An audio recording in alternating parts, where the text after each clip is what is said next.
Alamosa. This is the 14th of February, Valentine's Day, 2008. Subbing again today and seeing lots of kids with roses and flowers and balloons. I guess they're celebrating in the high school Valentine's Day. I made a little promise to take the missus and go to one of her favorite restaurants a little later today. Well, back in Alamosa, back there in this 69 to 75 time zone, Dr. Plocky retired. Dr. John Marble was his successor, another really fine man. He and Mrs. Marble were just as pleasant as could be, and we even had a little connection to them back from the past when they'd been aware of Donna's parents and of Donna's good friends, the Schuyler's. Everybody profited from having Adams State College as part of the Alamosa community. It was a great asset. The sports programs, the drama department, the music department, just all those fine young people in your community. Good for the economy, good for the texture and feel of the community. So it just seemed like everybody was pleased with the Adams State College Alamosa Community Link. And then something kind of unthinkable happened. I was never sure of the details. Rumors flew. They flew like a flock of birds that had been feeding in a grain field and somebody fired a shotgun. The rumors. Hard to tell what really happened that started the problem, but all of a sudden there was a problem out at the college. A college problem that included some violence. Included, I don't know if a gun was discharged or not, but it was pretty obvious that the guns had been involved in the confrontation.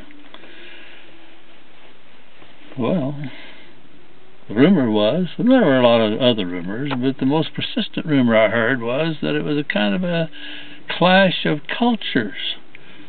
A black young man and a brown, Spanish, Mexican young man interested in the same young lady.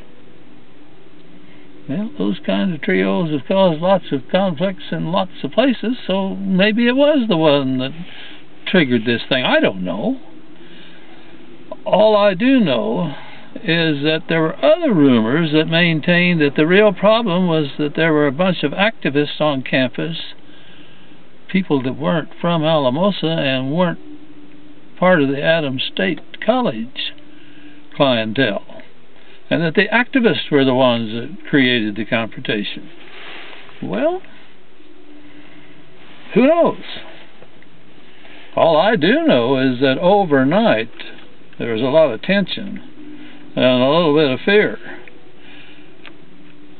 And by noon the next day, we had more policemen, highway patrolmen in Alamosa than I dreamed would ever be in one small town.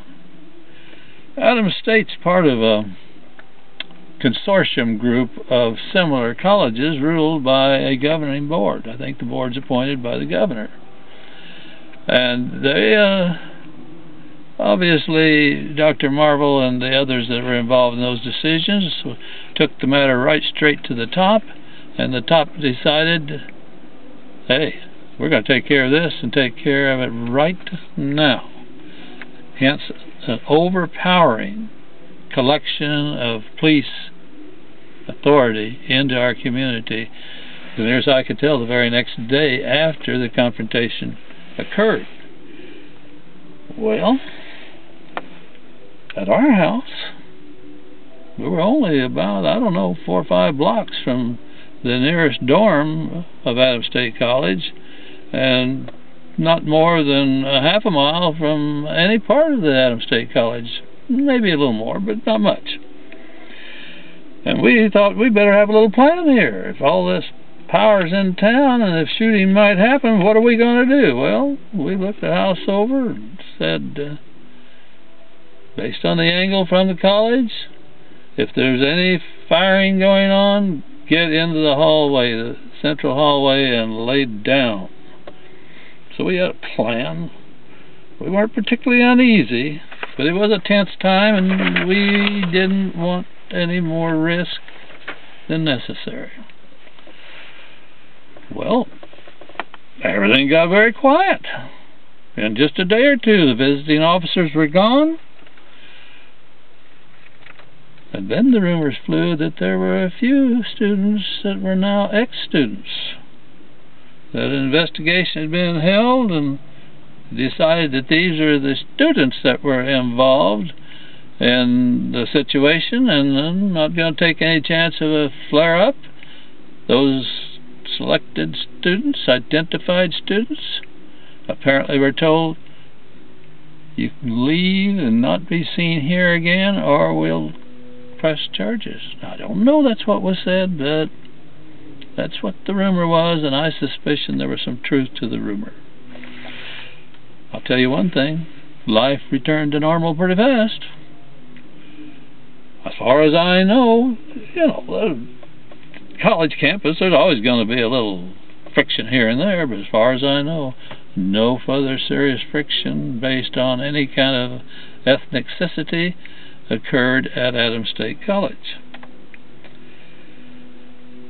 Well, it was only later, when we had a problem at the Alamosa schools, the high school, that I was shown a whole bunch of pictures, a stack of, little box in fact, of pictures, and told, yes, if you think that you can identify the people that were involved in your problem, if you can identify them in these pictures, we'll do what you and the school board want. We'll press some charges. At least we will entertain that thought and pursue it.